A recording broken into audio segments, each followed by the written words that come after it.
Hello everyone. आज के इस वीडियो में हम अपने CSS पार्ट को कंटिन्यू कर रहे हैं। सबसे पहले हम ये रिकॉल करते हैं कि आखिर हम इस प्लेलिस्ट में कर क्या रहे हैं।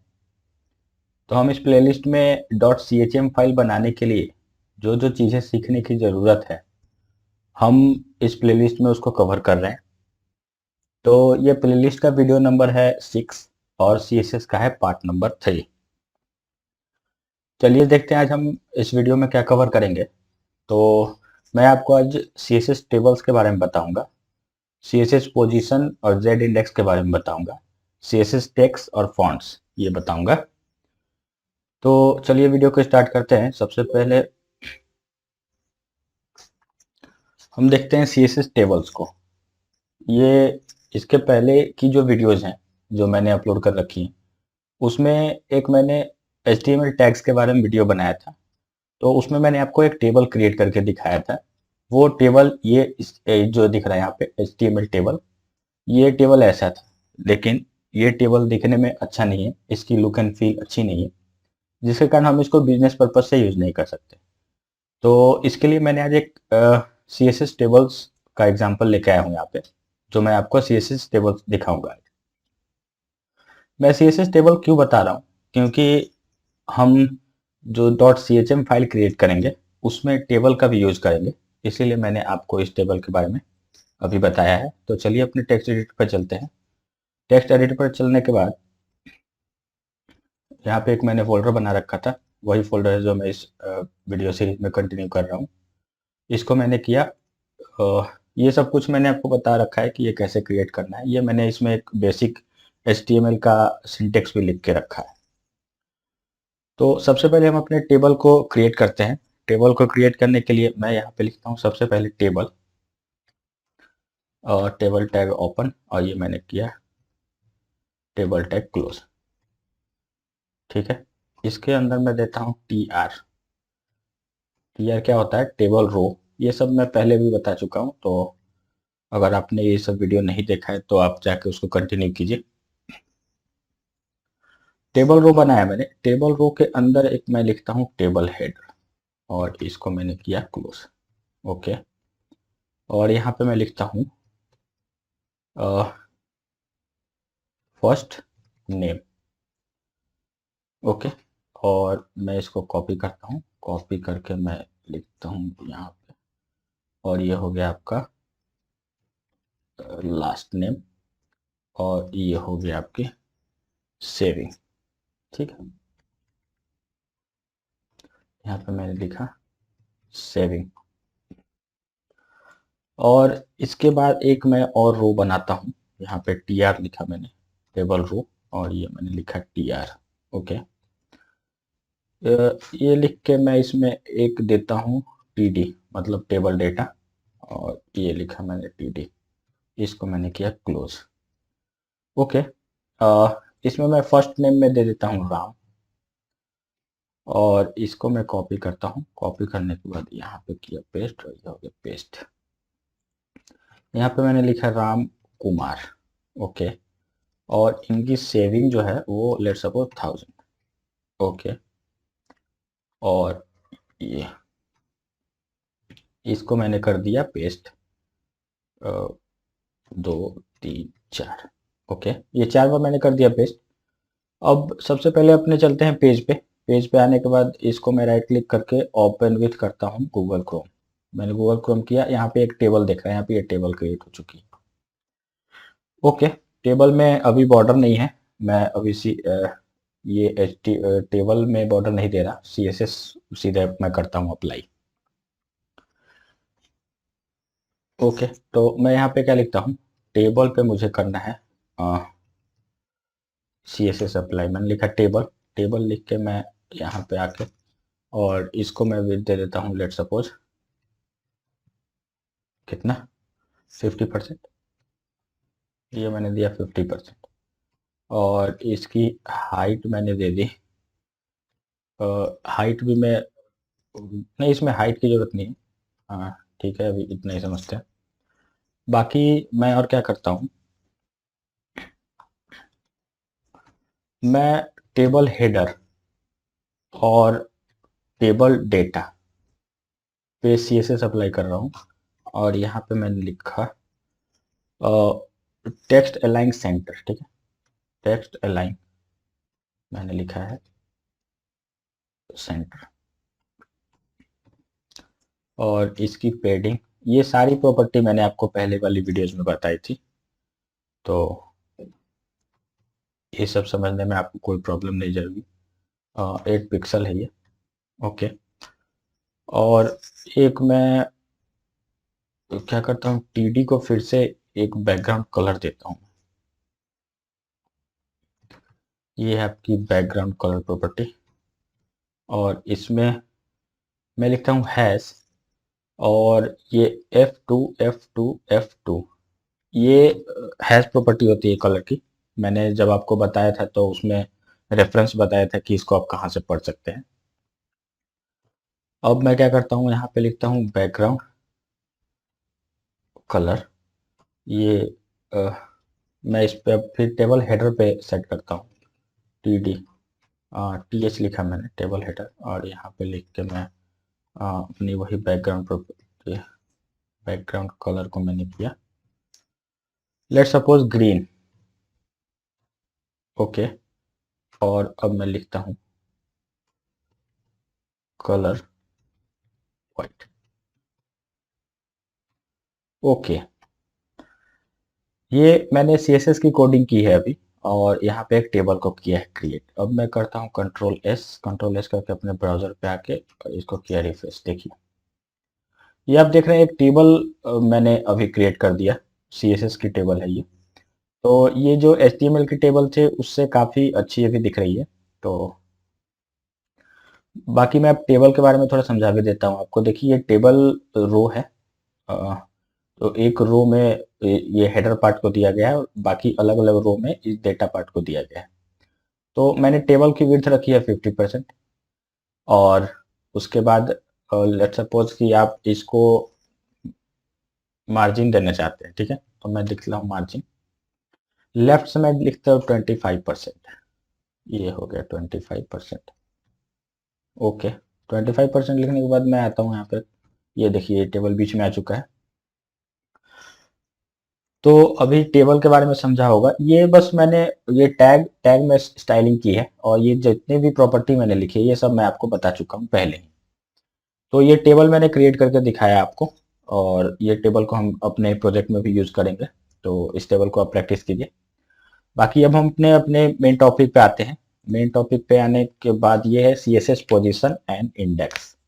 देखिए पोजीशन वाली जो काम है वो हम मार्जिन और पेडिंग से भी कर सकते थे, लेकिन उससे वेबसाइट रिस्पॉन्सिव नहीं होती, वेब पेज जो है रिस्पॉन्सिव नहीं होगी।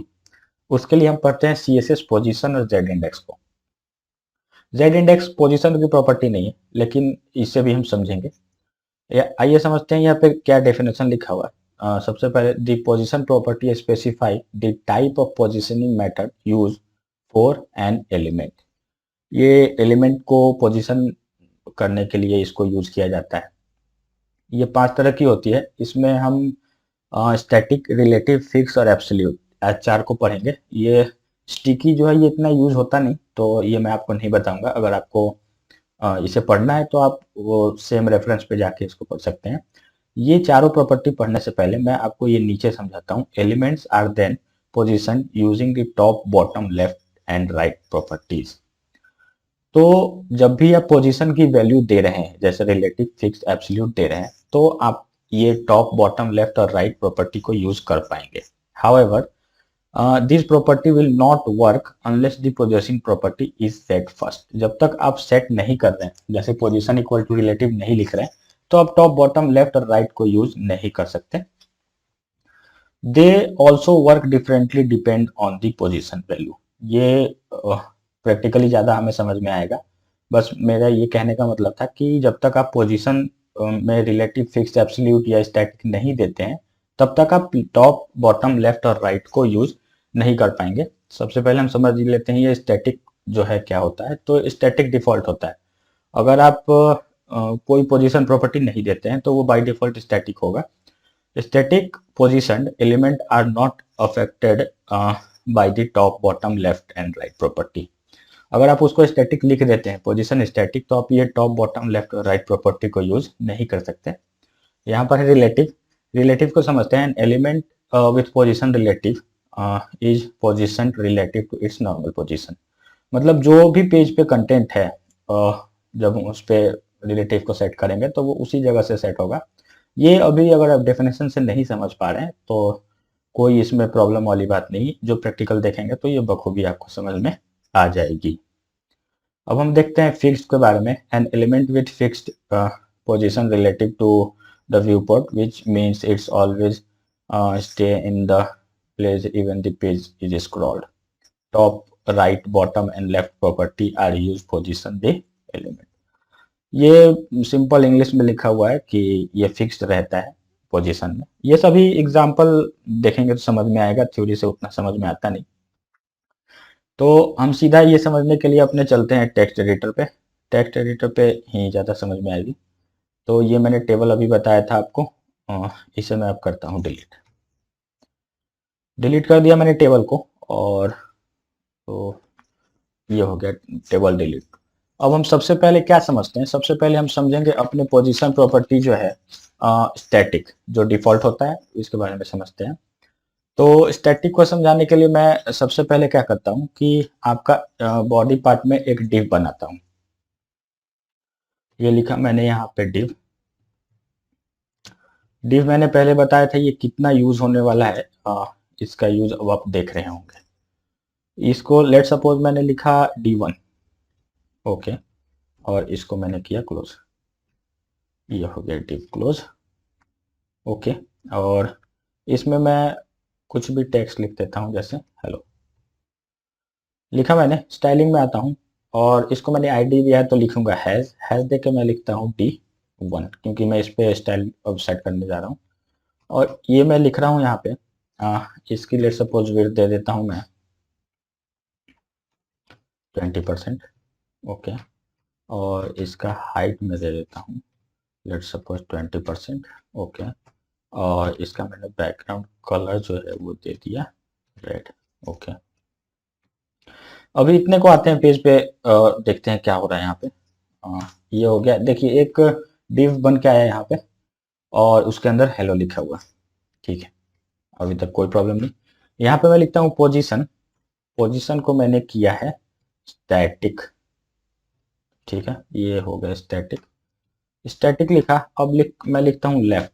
जैसे मैंने अगर ये आपको डेफिनेशन में बताया था कि पोजीशन को अगर हम यहाँ पे डिफाइन कर रहे हैं तो आप इसकी left right top bottom property use कर सकते हैं। मैंने लिखा 20%। 20% लिख के मैं करता हूँ सेव, और मैं अपने ब्राउजर पे आता हूँ। मैंने किया रिफ्रेश, देखिए कोई अंतर नहीं हो रहा है यहाँ पे। जैसा डेफिनेशन पे लिखा हुआ था यहाँ पे आप देख रहे हैं कि इस पे कोई अंतर नहीं होगा। स्टैटिक जो है डिफॉल्ट होता है, ठीक है। तो स्टैटिक अगर आप लिखते हैं तो आप लेफ्ट राइट टॉप बॉटम को यूज नहीं कर सकते। अब हम अपने दूसरी प्रॉपर्टी को देख लेते हैं जो है फिक्स्ड, ठीक है। तो इसको मैं इतना डिलीट करता हूँ यहाँ पे। और इसको समझने के लिए मैं क्या करता हूँ कि एक जो ये डिव है, डिव को मैं कॉपी करता हूँ, करके मैंने किया क्लोज। और इसको मैंने दिया क्या, क्लास। आईडी क्लास मैंने आपको बताया था।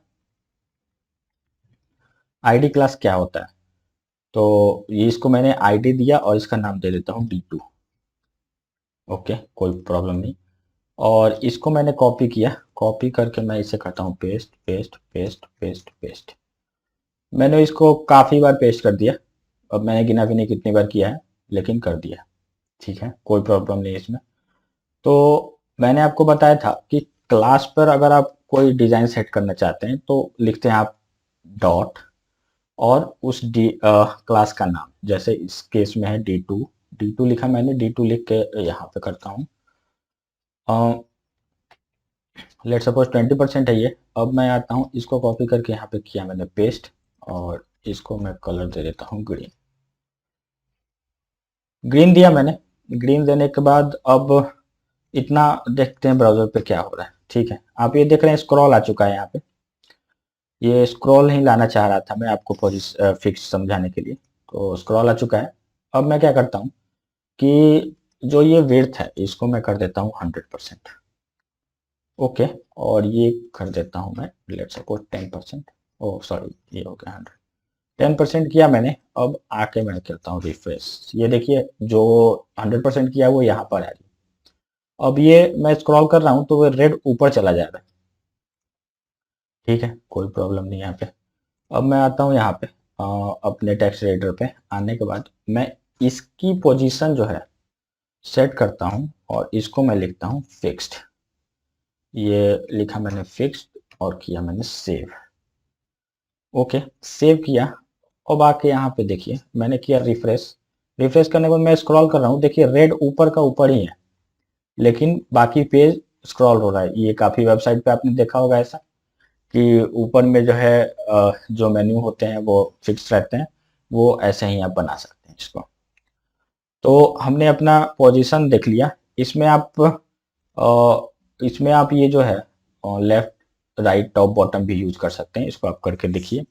बाकी अब हम चलते हैं अपने रिलेटिव की ओर। रिलेटिव जो है सबसे इजी प्रॉपर्टी होती है, आपको मैं समझाता हूँ। तो इसको मैंने किया डिलीट, और ये div d1, ठीक है, इस पे कोई प्रॉब्लम, इसको मैं करता हूँ डिलीट। ये पोजीशन पे मैं लिखता हूँ रिलेटिव। ठीक है, ये लिखा मैंने रिलेटिव। अब रिलेटिव सबसे इजी प्रॉपर्टी क्यों होती है मैं आपको बताता हूँ। यहाँ पर मैंने किया रिफ्रेश, देखिए एक डिव आ रहा है। इस डिव को मैं दे देता हूँ यहाँ पे लेट सपोज 20%, और नीचे से भी दे देता हूँ 20% हाइट। सेव किया। सेव करने के बाद मैं अपने ब्राउजर पे आ रहा हूँ। ब्राउजर पे आके ये देखिए ये जो डिव दिख रहा है आपको, तो रिलेटिव का मतलब क्या होता है, ये अपने इसी पोजीशन से, जैसे ये जहां पे पोजीशन है, ये इसी पोजीशन से सेट होगा। तो मैं आता हूं यहाँ पे, रिलेटिव लिखा है मैंने, मैं लिखता हूँ लेफ्ट। लेफ्ट मैंने किया 20%। ओके, और सेव किया मैंने। ये देखिए ये लेफ्ट से 20% राइट की ओर मूव हो रहा है। ठीक है, तो ये इसी पोजीशन से मूव हो रहा है। अब मैं टॉप से अगर लिखता हूँ 20%, यहाँ पे देखिएगा आप, अगर मैंने लिखा टॉप से 20%, ठीक है, टॉप से 20% लिखा मैंने, लिख के अपने आता हूँ ब्राउजर पे, देखिए इसी पोजीशन से ये नीचे हो रहा है। मतलब रिलेटिव का मतलब क्या होता है, वो अपने एग्जैक्ट पोजीशन से, जो अभी उसका एग्जैक्ट पोजीशन है, उससे वो सेट होगा। ठीक है, तो ये सबसे इजी माना जाता है इस रिलेटिव को। ठीक है, तो अभी तक हम अपना स्टैटिक, फिक्स्ड और रिलेटिव देख चुके हैं। अब हम देखते हैं अपने लास्ट वाले डी जो है, लास्ट वाला जो पार्ट है एब्सोल्यूट के बाद। तो अब एब्सोल्यूट देखने के लिए मैं ये सारे कोड को करता हूँ अब डिलीट। ठीक है, इसको मैंने कर दिया डिलीट। अब मैं क्या करता हूँ, एक फिर से डिव बनाता हूँ। ये मैंने डिव बनाया और इसको आईडी दिया D1। D1 दिया मैंने। D1 देने के बाद इसको मैं करता हूँ क्लोज। और एब्सोल्यूट समझाने के लिए मुझे दो डिव लेना पड़ेगा, तो मैं एक और डिव लेता हूँ और यहाँ पे लिखा मैंने D2। इस पे मैंने लेट सपोज लिख दिया हेलो, और मैंने इस पे लिख दिया मैंने वर्ल्ड। ठीक है, अभी मैंने हेलो वर्ल्ड लिखा, और इसकी स्टाइलिंग पे आता हूँ। तो सबसे पहले मैं लिखता हूँ हैज, और यहाँ पे D1। ये अब सब आपको समझ में आ जाना चाहिए कि ये मैं कर क्या रहा हूँ। वेट जो है, और ये मैं लिखता हूँ 20%। ओके, अब मैं लिखता हूँ इसका हाइट जो है, वो भी मैं लेट सपोज दे देता हूँ 20%। ओके, अब ये हम बैकग्राउंड कलर को जो है इसमें दे देते हैं रेड। ठीक है, अभी इतना ही समझते हैं। बाकी मैं D2 पे भी CSS अप्लाई कर देता हूँ। तो ये हो गया आपका D2, और ये हो गया। मैं इसको यहीं से कॉपी करता हूँ। कॉपी करने के बाद पेस्ट किया मैंने, और यहाँ पे लिख दिया ग्रीन। सेव किया। सेव करने के बाद आता हूँ ब्राउजर पे। ये देखिए दो डिव आपको यहाँ पे दिख रहे हैं। अभी मैंने पोजीशन प्रॉपर्टी को कुछ यूज नहीं किया है। अब मैं लिखता हूँ यहाँ पे पोजीशन। पोजीशन लिखा मैंने, पहले को देता हूँ रिलेटिव। और इसको मैं ऐसे ही छोड़ रहा हूँ। और यहाँ पे आने के बाद फिर मैं देता हूँ पोजीशन प्रॉपर्टी अपनी। पोजीशन देने के बाद मैं लिखता हूँ एब्सोल्यूट। ओके, एब्सोल्यूट लिखा मैंने। अब लिखने के बाद मैं आके ब्राउजर पे फिर देखिए अभी कोई अंतर नहीं, कोई प्रॉब्लम नहीं अभी। अब मैं क्या करता हूँ कि मैं इसका जो टॉप से देता हूँ 20%। ओके, 20% दिया मैंने और इसको किया रिफ्रेश। देखिए ये शिफ्ट नहीं हो रहा, वहीं का वहीं है। तो एब्सोल्यूट का मतलब क्या आता है, ये अपने ब्राउजर, जो यहाँ पे ब्राउजर देख रहे हैं आप, ये जो रेड वाला हेलो, उसके ऊपर से ये खुद को 20 पिक्सल एज्यूम कर रहा है। ओके, अब मैं क्या करता हूँ, यहाँ पे लिखता हूँ लेफ्ट। लेफ्ट लिखा मैंने और लिखा है 20%। ओके, और अपने ब्राउजर पे आके मैंने किया इसे। देखिए लेफ्ट से ये मूव हो रहा है। तो इसमें होता क्या है कि ये जो है ब्राउजर के रिस्पेक्ट में जो है एब्सोल्यूट सेट होता है। मतलब ये और अपने को पहले वाले एंसिस्टर के इस सेट होता है। तो हमने अभी तक काफी कुछ देखा। पोजीशन प्रॉपर्टी देखी, पोजीशन प्रॉपर्टी में स्टैटिक, एब्सोल्यूट, फिक्स, रिलेटिव सब देखा है। देखने के बाद अब एक मेरा इसमें आपको जेड इंडेक्स बताना रह जाता है। तो जेड इंडेक्स बताता हूं अभी आपको। इसके लिए ये दो डिव ठीक है यहाँ पे, और ये यहाँ तक ये कोड बिल्कुल ठीक है, अभी तक यहाँ तक कोई प्रॉब्लम नहीं है। ओके, अब मैं क्या करता हूँ कि इसकी जो टॉप की प्रॉपर्टी है इसको मैं कर देता हूँ 0।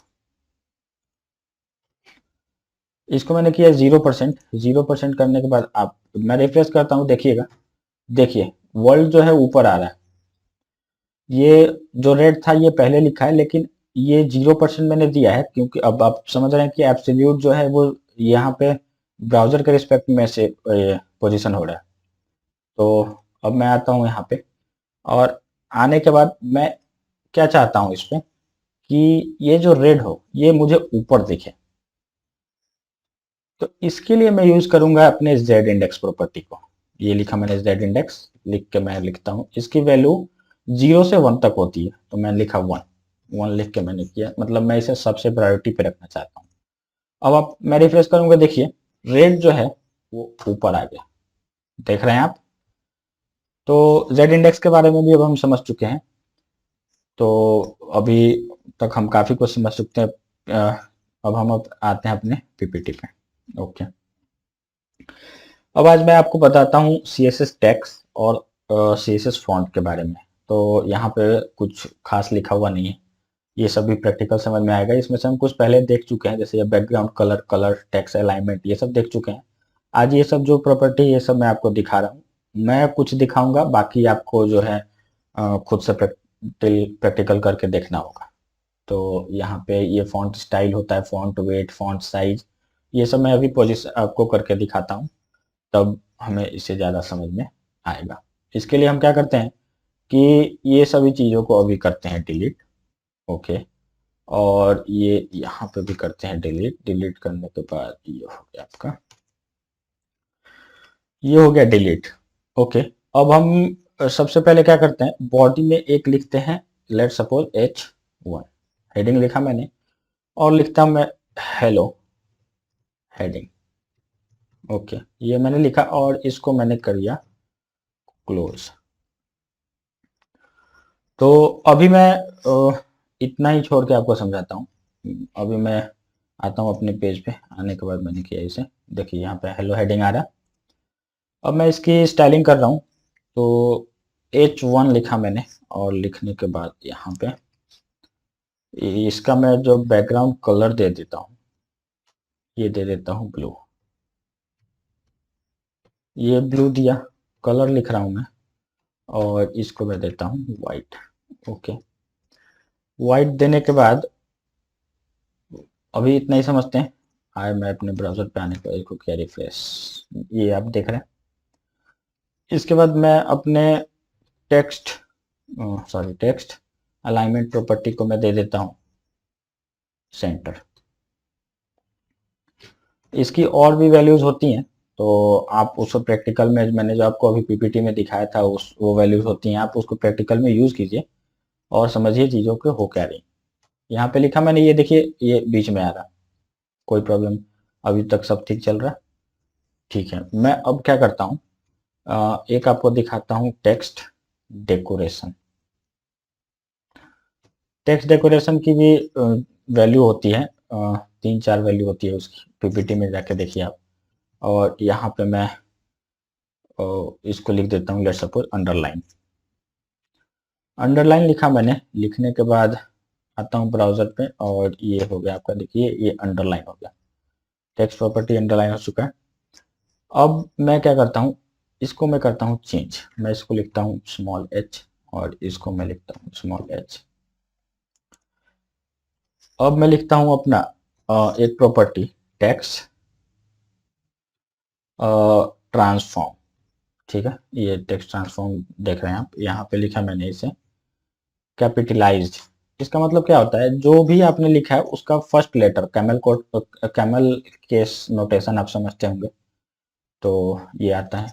अ, ये देखिए अभी कुछ चेंज समझ में आपको नहीं आया, इसको मैं अभी यहाँ से कट करके कंट्रोल सेव किया और ये देखिए अभी ये स्मॉल एच देख रहे हैं आप और ये दोनों स्मॉल एच दिख रहे हैं। और मैं आके यहाँ पे पेस्ट करता हूँ जो मैंने लिखा था और लिखने के बाद मैंने किया इसे रिफ्रेश, देखिए दोनों का जो फर्स्ट लेटर है वो एच जो कैपिटल हो गया। अब हम समझ लेते हैं कि टेक्स्ट शैडो क्या होता है। टेक्स्ट और मैं लिखता हूँ शैडो और इसकी वैल्यू मैं देता हूँ लेट सपोज 2 पिक्सल। देखिए ये जो वैल्यू दे रहा हूँ लेफ्ट राइट टॉप बॉटम की वैल्यू होती है ये, तो ये मैं सबको दे रहा हूँ 2 पिक्सल और इसको भी मैंने दिया 2 पिक्सल और कलर क्या दे देता हूँ रेड। ठीक है, रेड देने के बाद मैं आता हूँ ब्राउजर पे और इसको मैंने किया रिफ्रेश, देखिए ये शैडो दिख रहा है आपको, शैडो दिख रहा है, तो इसको भी आप यूज कर सकते हैं। अब हम अपने फॉन्ट प्रॉपर्टी को समझते हैं, तो इसके लिए मैं यहाँ पर सबसे पहले मैं एक लिखता हूँ पी, पी पैराग्राफ और इसको मैंने किया पी क्लोज। ओके, अब इसे समझने के लिए हमें चाहिए बहुत सारा डमी डेटा, तो मैं लिखता हूँ गूगल पे आके डमी टेक्स्ट लिखा मैंने और ये एक वेबसाइट आप देखिए, विकिपीडिया के बारे में मैंने आपको पहले ही बताया था।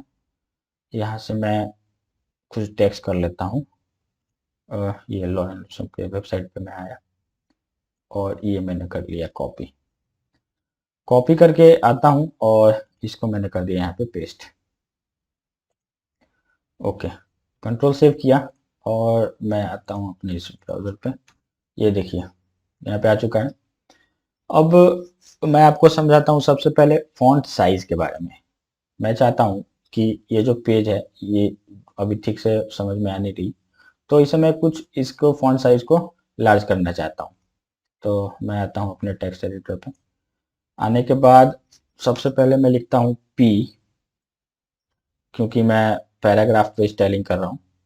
पी लिखने के बाद मैं इसको करता हूँ फॉन्ट साइज प्रॉपर्टी को यूज़ किया मैंने और इसको लिखा लेट सपोज 24 पिक्सल।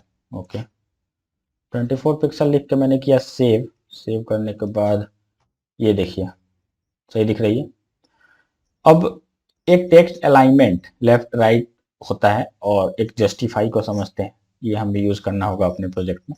ये देखिए जस्टिफाई का मतलब क्या होता है, आप इस सेंट ये जो भी लाइनें हैं इसके लास्ट में देखिए, ये डॉट, ये और ज़्यादा पे, ये कम, फिर ये कम, तो ये देखने में कुछ अच्छा नहीं लग रहा ये यहाँ पे। तो इसके लिए, इसको सेट करने के लिए हम क्या यूज़ करते हैं, सेट करने के लिए हम लिखेंगे टेक्स्ट अलाइन। ठीक है, ये है आपका टेक्स्ट अलाइन लिखा मैंने और इसको मैं कर देता हूँ जस्टिफाई। जस्टिफाई किया मैंने, करने के बाद इसको मैंने किया सेव, ये देखिए सेट हो चुका है ये, ये देखने में भी काफ़ी अच्छा लग रहा है। ओके, अब मैं फॉन्ट स्टाइल के बारे में आपको बता देता हूँ। फॉन्ट स्टाइल की भी वैल्यू होती है, इटैलिक बोल्ड ऐसा कर, फॉन्ट स्टाइल। ठीक है, फॉन्ट स्टाइल को मैंने किया इटैलिक, ये मैंने किया इटालिक। इटालिक लिखने के बाद मैं आता हूँ अपने ब्राउज़र पे। ये देखिए ये इटालिक हो चुका है। ओके, अब हम अपने इस ट्यूटोरियल का जो है लास्ट प्रॉपर्टी देखते हैं, फॉन्ट। और इसको लिखता हूँ वेट, इसको लिखता हूँ बोल्ड। बोल्ड लिखा मैंने, लिखने के बाद किया कंट्रोल एस और ये देखिए बोल्ड हो चुका है। तो आज हमने काफ़ी कुछ पढ़ा, ये जो टेक्स्ट और फॉन्ट के बारे में पढ़ा। मैं पहले आपको यहाँ पे आके बता दूं कि ये जो टेक्स्ट है, जो मैंने टेक्स्ट अलाइनमेंट दिखाया, जो सेंटर यहाँ पे देखिए, सेंटर राइट जस्टिफाई, ये डेकोरेशन, ये जो है इसकी वैल्यूज जो है, इसको आप एक बार खुद से यूज करके देखिए। ये जो फॉन्ट स्टाइल है, नॉर्मल इटैलिक, फॉन्ट वेट जो है, नॉर्मल बोल्ड, फॉन्ट साइज, ये सबको आप खुद एक बार प्रैक्टिकल करके देखिए। बाकी आज इस वीडियो के लिए इतना ही। अब हम अपने अगले ट्यूटोरियल से अपना प्रोजेक्ट स्टार्ट करेंगे, जो प्रोजेक्ट के लिए 2-3 वीडियो भी होंगे। तो अगर आपको ये वीडियो अच्छी लगी हो तो इसे लाइक कीजिए, हमारे चैनल को कर लीजिए सब्सक्राइब, क्योंकि मैं वेब डेवलपमेंट का भी कोर्स लेके आने वाला हूँ। तो उसमें काफ़ी मज़ा आएगा, इन चीज़ों को हम डीपली पढ़ेंगे। और इस चैनल को कर लीजिए सब्सक्राइब और नोटिफिकेशन को कर दीजिए ऑन। आज के लिए इतना ही, बहुत बहुत धन्यवाद।